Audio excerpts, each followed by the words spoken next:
So if you're anything like me, you probably looked at Australia over the last 10 to 15 years and wondered just what the heck has actually happened to this country. We've sort of really lost our way and lost kind of who we are as a country. There's obviously a huge amount of variables that have gone into that process and into, basically this entire change of our country. But today I thought I might try and talk about three of the most obvious ones, and the ones that pretty much every Australian kind of semi-recognises, is sort of a cultural trait that's kind of shooting us in the foot, so to speak. These three traits are essentially the fact that we don't want to be mean to people, or that it's one of the worst things we can do is to be mean or inconvenience or basically be detrimental to other people at all, even if it's to our own detriment.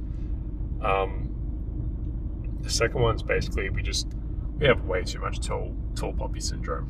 It's just kind of absurd, and we all know it, but we all pretty much perpetrate it as well. So, second issue. Third issue is basically the way that we've been raised in Australia, not just culturally, but through our schooling system and essentially through all the messaging and everything we've received. We've basically been raised to be sort of a peasant class to the Australian government and the Australian aristocratic system, which most people think we don't have, because everyone thinks Australia is really egalitarian. We call everyone mate, we call our prime ministers nicknames, but at a deeper level, we're probably just as aristocratic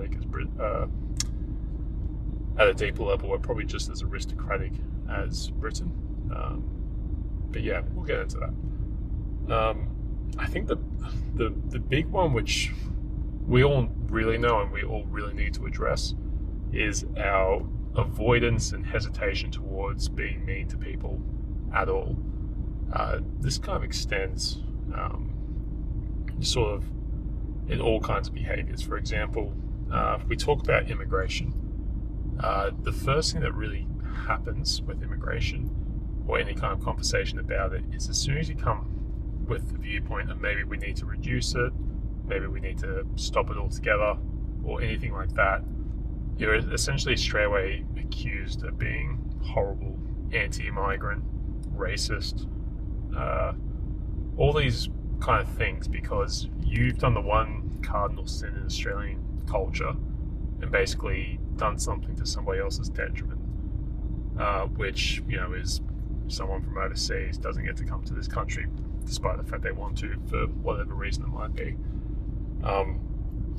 which is just an example. I mean, this can be for any other cultural issue as well. And this is all really before we even have any sort of intellectual side of it. This is, as soon as you say something that's perceived as being detrimental to anybody, it's met with this kind of emotional layer of arguing and gaslighting and trying to make someone feel bad instead of pointing out why they might be wrong about an issue. And then as soon as you start trying to get into the intellectual side of things at all, that's when it all of a sudden, that's when you start to see that people get locked into the emotional. This whole concept of using this emotional blackmail or emotional bullying against people for having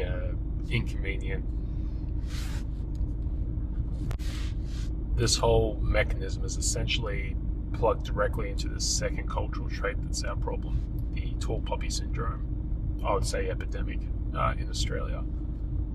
Tall poppy syndrome is a famously hard to define kind of concept, but when you say it, pretty much anybody that lives in a Commonwealth country, whether it be the UK, Canada, or Australia, sort of understands what you mean. It's really the mechanism of the commoner class, or the peasant class as I call it, basically ostracizing, bullying, and trying to stop any one of its members from trying to do anything different to what is expected of them. So, for example, I was looking at it I saw an example of this on BJJ Reddit, Brazilian Jiu-Jitsu Reddit, the other day. Basically, there was somebody who put a post up.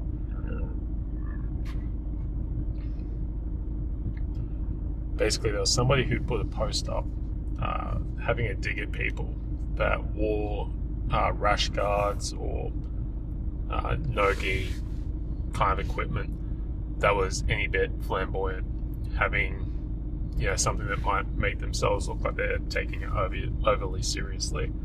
Something like some Japanese writing or pictures of or images of Japanese samurai and all this kind of stuff, making them look like they're taking it really serious. Don't get me wrong, we all think maybe they're a bit of a douchebag, but I'd never want to make somebody feel like they can't wear something unless it's inappropriate kind of thing.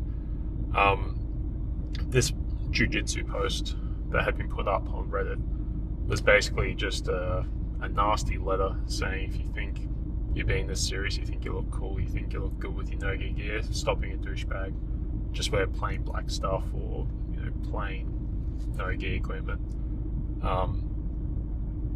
And just like nastiness. Like, why was this person so concerned about what other people were wearing at the end of the day?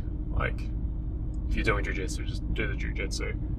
If they want to think they're a samurai, let them think they're a samurai. If they want to think they're anything else, who cares? But this was basically this person using what I would call a tall poppy syndrome mechanism to bully and berate people for acting differently, for taking things seriously, for thinking about something how they shouldn't be. This kind of behavior is then applied to more serious issues. Say, for example, the sort of cyber authoritarianism facing Australia at the moment. Most Australians are sort of unaware about it, but we recently had one of these issues that really came to light for pretty much all of Australia with the Age Verification Act. Basically, to use social media, the social media companies are expected to go to great lengths now to ensure that you're at least 16 years old. This hasn't impacted me firsthand, but it seems to have been a bit of commotion for the average Australian parent. The thing is, it's not really there to protect children, but that's a separate matter. Basically, whenever someone kind of questions this, the tall poppy syndrome comes out. So essentially